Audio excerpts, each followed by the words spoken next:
Happy Thursday. Thank God it's Thursday. Happy to say, me and Jared, we're doing better. Uh, and I picked him up yesterday from camp. He was elated to see his mummy.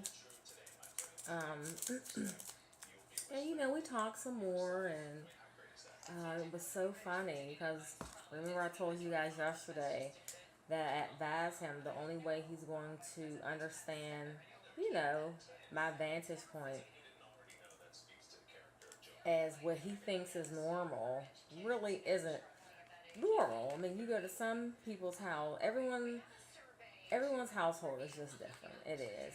And I was explaining to him while you are being picky about what you want to eat and you only want certain types of, you know, Gatorade and things like that. There's some kids, the only time they eat is when they go to school. So it's like, okay, school is out during the summer, so you have to think like, what are they doing then? So when we were in Target, uh, one second, I have to pray for my food. Okay, my food from yesterday. Um, we were in Target.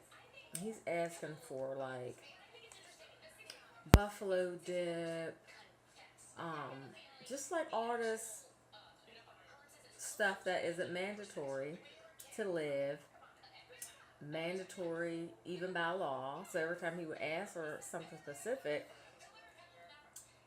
that's what I would say to him: Is are you being specific? Because we can get water. I don't have to buy a case of water. There's water that comes out of the faucet, you know. And he forgot how he was acting before. Um,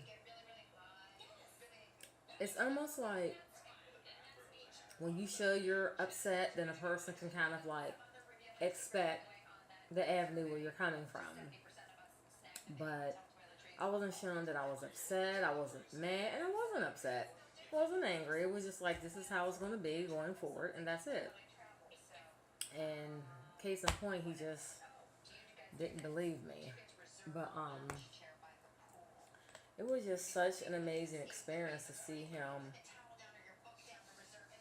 I don't want to say the word suffer because a child not being able to get a certain type of snack or Gatorade or ice cream or can't go to a certain camp. That's not suffering. Um, that's just putting a hold on an individual being spoiled. And that's why I even asked him. I said, "Do you realize that you're spoiled?" He's like, "Yes, ma'am." I said, "Okay." Um, Even if he was just saying it to say it, I mean, the boy knows that he is. But another shooting at a Navy Yard. Where's this at in Washington D.C.? Oh, I have a headache.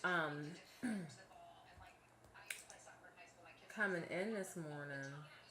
What is this? Coming in this morning. I saw Jalen Janae's little cute sister. Okay, wait.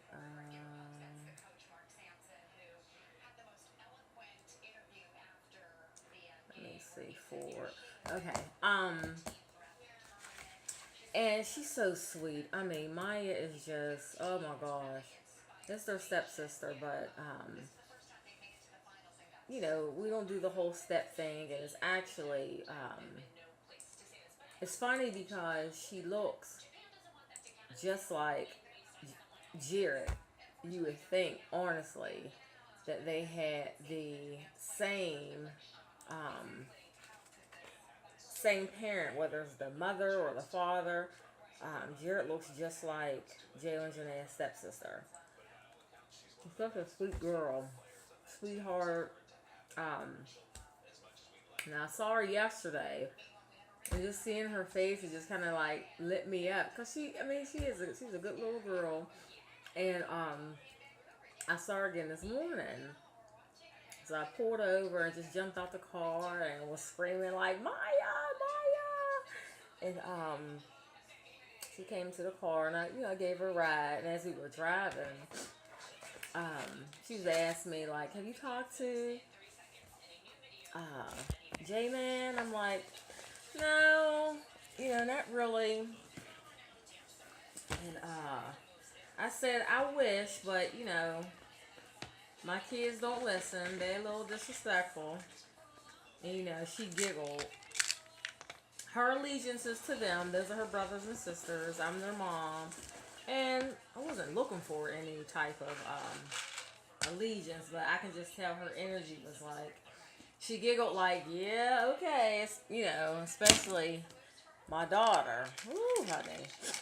And I said to her, I said, I wish it wasn't like that, but I said, we're fine until they get disrespectful. Then it's like a whole another story. And she was like, okay. And I told her, I said, Moo emailed me. She said, who? I said, oh, that's what I call, Naya, my daughter. And she was like, oh, okay. That's so she told me she moved. And so we just chit-chatting, things like that. And she said, well, she did tell me she was going to reach out to you. I was like, oh, she did. And it's so funny because I could just feel her energy. Like, as soon as I get out this car, I'm texting my brother and sister to let them know I saw their mom. Ah! I'm sorry. I'm sorry, Yins guys. Voila. Um, but it's just, I was even talking to my sister about them, and I'm just like in a new headspace. I mean, not just disrespectful people. You're not going to take the disrespect even from adults. I'm sure enough not going to take it from a child, especially my own. And I was telling her, I said, Jalen plays football. Even if he got mad at his coach, he wouldn't be disrespectful with his coach. I said, Naya has a job. She wouldn't be disrespectful to her boss because she went to work. And I said, it's the same thing. And I said, even if I wasn't Christian, for me and my house, we shall serve the Lord. I said, it's a respect factor. Seriously. I said, so a person's spirituality or religion has nothing to even do with respect. It's a character issue. And I love me, and I love my character, and I train people how to treat me, and I'm not accepting it. It doesn't matter who it is. So, and I felt her energy like, okay. But I know she's going to go back, which is good. I want her to go back and say something. I'm like steady digging. But it was good to see her though. It was. And life doesn't have to be like this. The back and forth arguing and misunderstandings, and people just need to put down their pride and just say, I love you, I miss you, come here, give me a hug, let's make up, amen. But well, everybody's at different stages in their life, I get it. Well, I'm in a stage of peace and happiness, so by any means necessary, like Malcolm X said, I am keeping peace in my life by any means necessary. Alrighty, guys. Have a good day, and I doubt if I'll talk to you later. I have a busy day, and I have a couple stops I have to do. So, have an amazing day. I'll be the Zen. Okay, God bless you. Bye.